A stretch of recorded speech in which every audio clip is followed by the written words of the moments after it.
Hello everybody, this week we're going to move on to Exodus and we're going to be talking about the baby Moses. So when the kids come into the room, you're going to be in Exodus 1:22 through 2:10. When the kids come into the room, the first activity is going to be diaper changing races. So you'll have diapers in your room and you'll have baby dolls in your room, and you'll just set the kids up in two different lines, two teams, and have them race to change diapers as fast as they can. You can have them do it more like a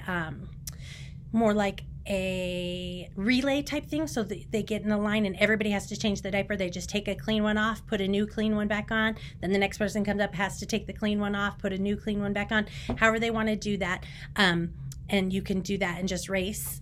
That's just to get us ready. We're not talking about what baby, because it's kind of like a anticipation thing. We're not talking about what baby we're going to be talking to until halfway through our story. So that's just how you open. And then after you talk about the story, I mean, what we really want to concentrate on is how God has this plan, right? So even though things looked horrible for the Hebrew babies, the parents were having to put their babies in the river or kill their babies when they were first born.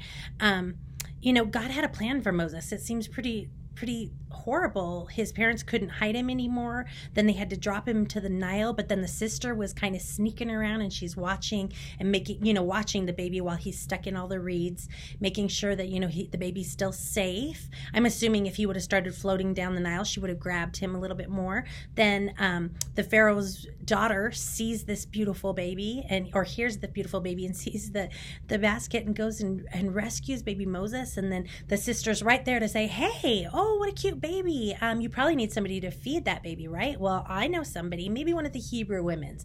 And then she brings Moses back to his mom, so she can continue raising him and nursing him until he's old enough for her to return to the Pharaoh. I mean, God has a perfect plan, and that's really what we're going to be talking about. So it's amazing. It's a great lesson for the kiddos.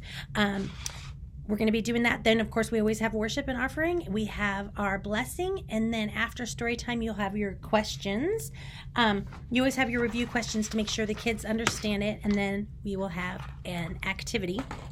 It's a craft this week, which we haven't had a hard craft in a couple weeks. But it's not horrible. There's just kind of lots of parts. So each of your kiddos will get one paper plate and then one half of a paper plate. And they'll get a baby that they need to cut out their baby. Just cut him out like that, and then they'll get a green piece of paper. And what they're going to be doing is coloring their paper plate, the outside, this outside part, they're going to be coloring it brown because it's going to be the basket, and then coloring the inside, and they could even just color the half of it, inside brown as well, or whatever color they want their basket to be if they don't, kids are kids. And then you will take your baby, you'll take the little baby's arms, and you will glue them just like this. So you put a little bit of his body right behind it and glue the arms to the half piece. You'll glue little Moses's head up on here. And then you will attach these two together after you add your reeds. So the kids can cut out their green paper. They can make long strips of paper. I have an example of what we're doing. They made flowers with it, but we're going to do it with the baby Moses because we're not learning about flowers. We're learning about baby Moses. So it'll show you just won't add the flowers to the stems, but there is a YouTube for you to watch. So go ahead and do that so you can help out the kiddos. And when you're finished, you'll glue this piece that pops out to the other piece that pops out, and it's like a little pocket.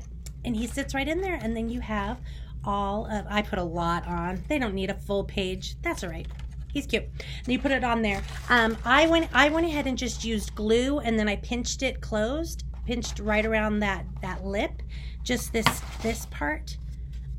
Just put some glue there and then just held it closed and pinched and counted to 10. But I know sometimes that's hard for kiddos, so you might want to have some Scotch tape in your room too, so you can tape the ends too. And that's what you're making, the baby basket.